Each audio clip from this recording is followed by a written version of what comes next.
waan ka taageerayaa farmaajo mudane madaxweyne waxaan ku leenahay gobolka Sool shacabka joogay oo dhan ilaa caawa ku mushaaradaya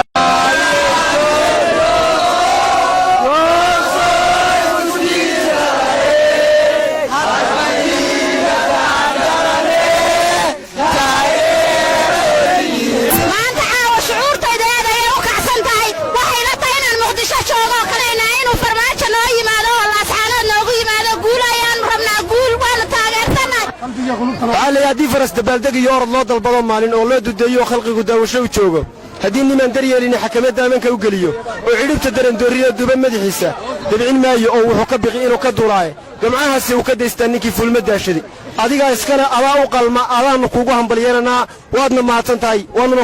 aad iyo doon tagariya ilaahay farmaajo waxa la yahay mudane madaxweyne noqonkii dalka iyo dadka iyo diinta anfaca dhammaan ummadda Soomaaliyeed waxay ku leedahay hambalyo gaar ahaan shacabweynaha reer Mas'aanood jamhuuriyadda federaalka Soomaaliyeed Jaale Maxamed Cabdullaahi Cumar Farmaajo waxay rajaynaa guul iyo gobonimo shartiya aqoon baan kugu raacnay madaxweyne karaamiye garaad baan kugu raacnay madaxweyne anagoo kugu raacnay madaxweyne ku garaacnay reemaha ku rigsiinay shacabka ku ruxnay caleemaha ku riyaaqnay madaxweyne ku ruxleynay adigo rugtay kursigaagi noo fadhiiso Farmaajo